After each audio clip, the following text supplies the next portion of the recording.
Pero halata na nagsinungaling ka. Sorry po, sorry po. Wag mo kaming lukuhin dito. Hindi po, kasi yung una Baka talaga akala po, mo kung ano yung ginagawa ni Alice ko sa hindi committee na po. ito, kaya mong gawin din. Pasensya na po pag may mali ako na Pasensya. sasagutin. You Kasi sa are, totoo you are lang po, lying. una talaga, hindi ko alam. Eh, yung Makinig ka, lalabas na makinig sabi, ka. Makinig ka. Huwag mo kami lukuhin dito. hindi po. Sheila, Pa, totoo ba yung sinabi mo kanina na hindi mo alam na ang purpose bakit kayo umalis? Sinabi mo lang na malungkot lang si Alice opo, kaya alis kayo? kapatid ko eh. So hindi Sumama mo po siya alam na talaga. maglayas na pala kayo? Hindi po. Ha? Hindi po. Sigurado ka? Yes, Tapos sigurado po ako. hindi mo siya tinanong bakit tayo sasakay na bangka papuntang Malaysia na may eroplano naman? Una, hindi siya sabi sa akin na Ha? punta Malaysia. Oh, Ang sabi lang siya sa akin, samahan ko siya. May pupuntahan lang. tapos hindi ka nagtanong habang bakit tayo palipat-lipat ng bangka nito? Maliit, Yun, lipat ng malaki. dun sa ano na, naduda na ako eh. Nandun na ako eh.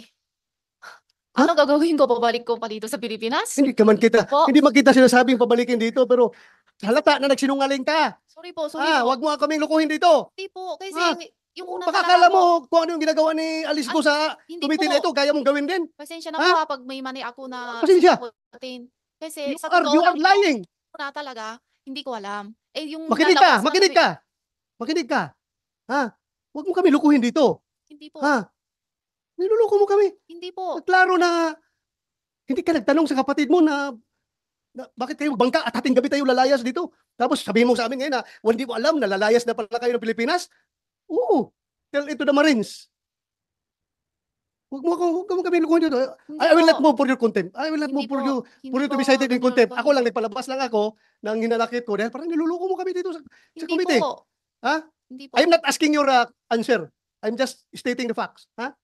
Yun lang. Baka akala nyo kaya nyo lukuhin. Hindi po. Makinig ka. Opo. Baka akala nyo kaya nyo lukuhin lahat ng opisyalis ng gobyerno na kayang mabayaran. Hindi po. Kami dito, hindi kami pwede bayaran. Hindi po, hindi po. Walang pwede magbayad kahit na milyon-milyon yung pera ninyong mga Chinese kayo. Walang makabayad sa amin dito. Kaya huwag mo kami lukuhin. Attorney Galicia. Yes, Your Honor. Ako, just to set the record straight, Madam Chair. Klarong-klaro, Madam Chair, sa pandinig ko, kahit na yung tenga ko ay sira na ito sa kakaputok ng baril, dinig na dinig ko sinabi ni Attorney Galicia kanina na tinawagan siya ng certain Alan. Tapos ngayon, nung sinabi na niya ngayon na dinay na niya na hindi niya alam yung last name ng Alan na yung tumawag sa kanya, nagbago na statement niya na ang tumawag doon sa kanya, sekretary niya. Hindi ba halata, attorney, na umiiwas ka? Dahil kung si Alan ang tumawag sa iyo, sigurado yan, Alan de la Cruz, lalabas yan sa cellphone mo eh. Hindi ka man magpunbok ng first name lang, may last name yan, Alan de la Cruz. Ngayon, nung tinanong ka kung anong family name ni Alan, nagbago na istorya mo. Sabi mo na, ang nagtawag sa iyo, yung sekretary mo. Dinig na dinig ko, attorney, kahit i-playback natin yung recordings dito. Sinabi mo kanina, kay yung tanong ni Senator Joel o ni Senator Risa, na may tumawag sa iyo, Alan, huwag tayo maglukuhan dito dahil nakakahiya na, puro tayo lukuhan dito. Ayusin natin ito. Attorney, you are facing a committee na nag-imbestiga. So, are you holding on to your next second statement na hindi si Alan tumawag sa iyo? Opo, Ipe-play ko yung recording dito. hindi po talaga, Senator. In fact po, Pero sinabi mo kanina na si Alan ang tumawag sa iyo. hindi po talaga siya tumawag sa akin. Sek, Madam Chair, baka pwede natin Yes, kung Senator. baka lalabas ako ang nagsinungaling dito kahit na Nakikiman po. may kabingihan ako. Comsec, para lang mapalagay ang loob naming lahat, no? Paki-provide sa amin yung portion na yun ng transcript. Yes, kung ano ang sinabi ni Attorney Galicia tungkol dun sa pagtawag nung Alan sa kanya.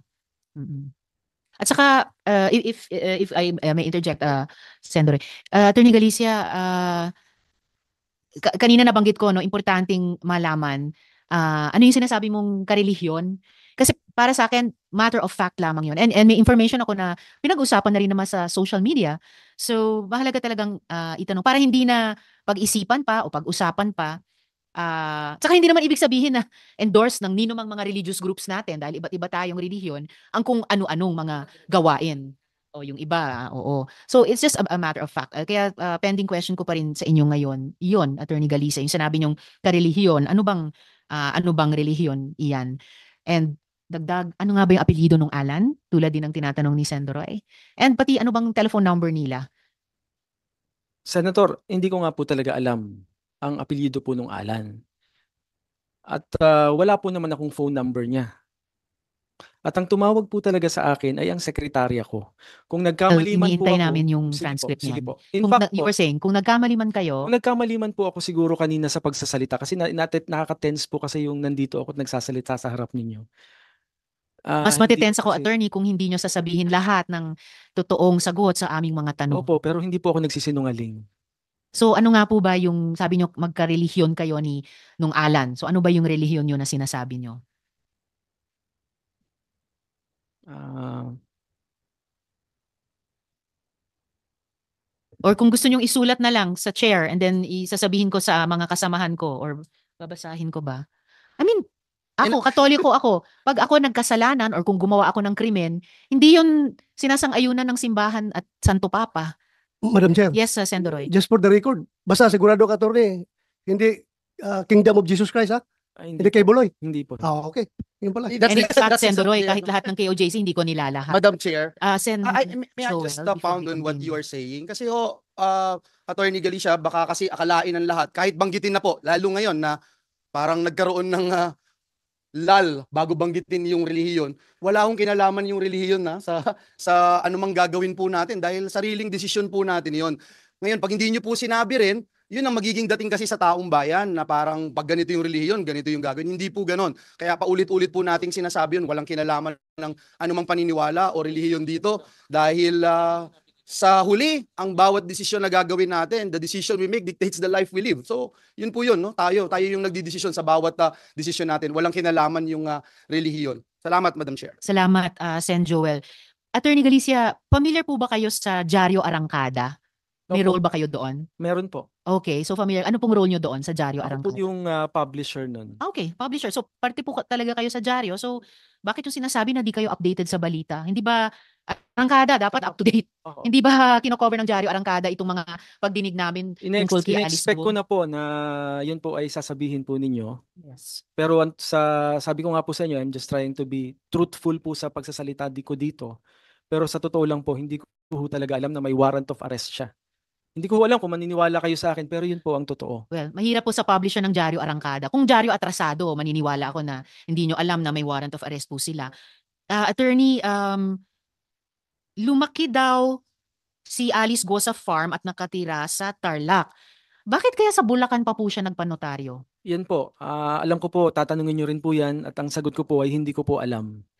Sa lahat naman ng notaryo sa Bulacan, bakit kayo pa po ang pinili niya? No? Hindi ko rin po masasagot. Kung personal Tinanong nyo ba siya kung sino nagrekomenda sa kanya sa inyo para maging notaryo niya? wala po akong natanong na ganun eh. Ang sabi niya lang po sa akin, alis na lang po, salamat po attorney at wala na pong gustong tumulong sa akin.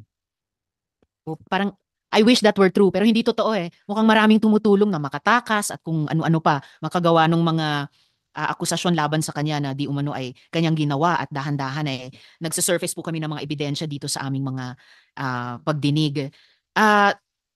So sinasabi niyo po lahat ito coincidence lang na dinami-dami ng mga abogado at notaryo sa Pilipinas na kayo ang napili ni Alice Guo na maging notaryo sa kanya. Siguro po,